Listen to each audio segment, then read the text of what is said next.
నమస్తే, welcome to our channel. నేను రవీంద్ర బాబు. ఆంధ్రప్రదేశ్ రాష్ట్రంలో మాజీ మంత్రి అంబటి రాంబాబుని కూడా వదలని జగన్. మరి అంబటి రాంబాబు నిన్న బెయిల్ మీద బయటకు వచ్చారు.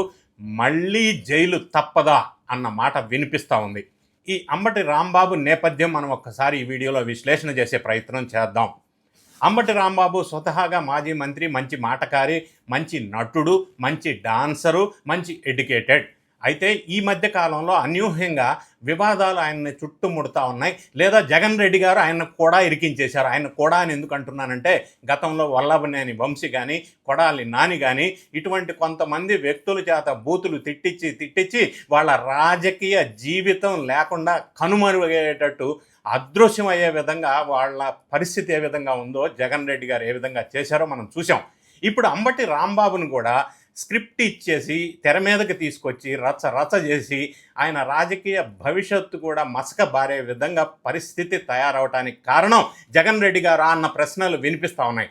అంబటి రాంబాబు గారి కేసుల విషయం ఒకసారి మనం పరిశీలించినట్టయితే, గుంటూరులో మరి తిరుమల లడ్డూ మీద ఎన్డీఏ ప్రభుత్వం వారు పెట్టినటువంటి ఫ్లెక్సీల వివాదంలో అంబటి రాంబాబు ఈ ఫ్లెక్సీలు తీసేసేయండి 24 గంటల్లో, లేకపోతే నేనే వచ్చి తీసేస్తానని రచ్చ చేసిన సందర్భంలో ఎన్డీఏ శ్రేణులకి మరి అంబటి రాంబాబు శ్రేణులకి ఘర్షణ వాతావరణం నెలకొన్న సందర్భంలో అంబటి రాంబాబు మాజీ మంత్రి అయ్యి ఉండి నోరు అదుపు లేకుండా ముఖ్యమంత్రి చంద్రబాబు నాయుడు గారిని బూతులు తిట్టిన సందర్భంలో కేసు బుక్ అయింది. అదే సందర్భంలో పోలీసుల విధుల నిర్వహించేటప్పుడు ఆటంకం కలిగించాడనేది కూడా కేసు బుక్ అయింది.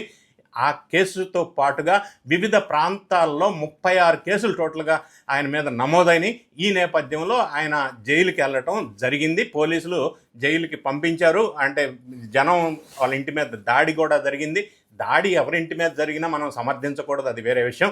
అయితే ముఖ్యమంత్రి మీద బూతులు తిట్టడం, పోలీసుల విధులకు ఆటంకాలు కలిగించడం అనేది తప్పు అన్న విషయం తెలుసు కూడా ఆయన ఈ విధంగా ఎందుకు చేశాడో, అంటే జగన్ రెడ్డి గారి స్క్రిప్ట్లో ఆయన ఎందుకు పాత్ర పోషించవలసి వచ్చిందనేది ఇప్పుడు ప్రధానమైన అంశం. జైలుకి వెళ్ళిన తర్వాత ఆ కేసులో బెయిల్ లభించే టైంలో మళ్ళీ ఇంకొక పీటీ వారెంట్ ఎగ్జిక్యూట్ చేశారు. అదేంటంటే, గతంలో ఒక్కసారి పబ్లిక్ ప్రైవేట్ పార్ట్నర్షిప్ మీద పీపీపీ మీద వైఎస్ఆర్ కాంగ్రెస్ శ్రేణులు ఇచ్చిన ఒక ఉద్యమం నేపథ్యంలో పోలీసుల్ని తిట్టి వాళ్ళ విధులకు ఆటంకం కలిగించాడు అనేది ఒక కేసు నమోదైంది. ఇది బెయిల్ వచ్చేలోపు మళ్ళీ అది పీటీ వారెంట్ ఎగ్జిక్యూట్ అవ్వటం వల్ల మళ్ళీ జైలు ఎక్స్టెన్షన్ అయింది.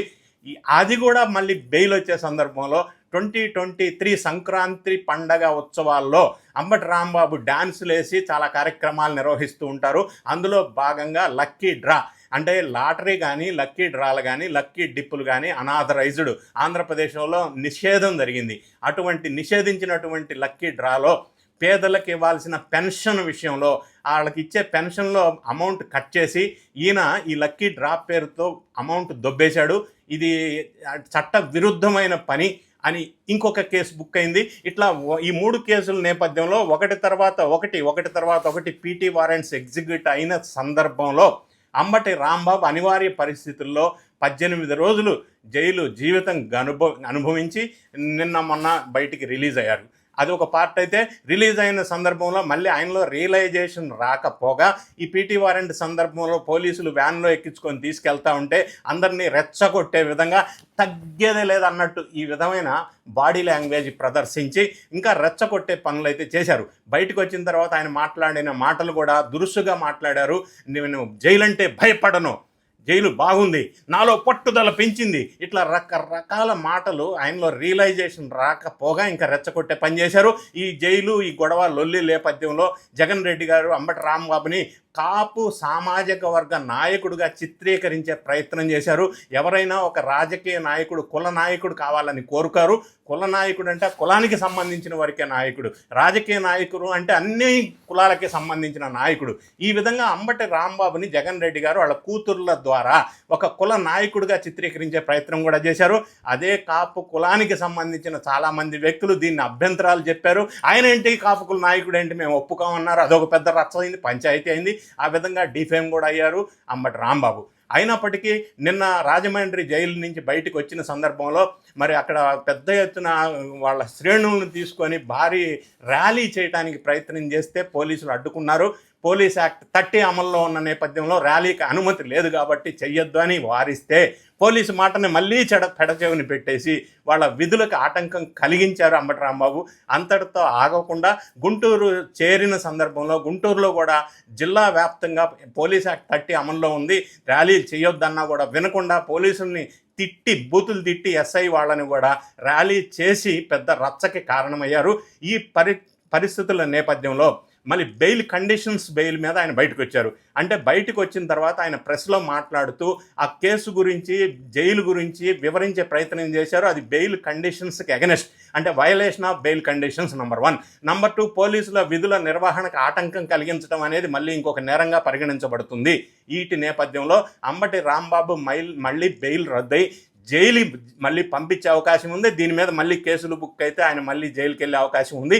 ఈ విధంగా అంబటి రాంబాబు పరిస్థితి అగమ్మగోచరంగా తయారైంది. దానికి కారణం జగన్ రెడ్డి గారా ఒక క్వశ్చన్. రెండవది, అంబటి రాంబాబు స్వయం కృతాపరాధమా ఈ విధంగా ఆయన్ని ఈ పరిస్థితుల్లో నెట్టివేయటానికి అనేది ప్రధానమైన చర్చ జరుగుతూ ఉంది. ఈ వీడియో చూసిన తర్వాత మీ కామెంట్ని కామెంట్ బాక్స్లో తెలియజేయండి. Thank you so much for watching.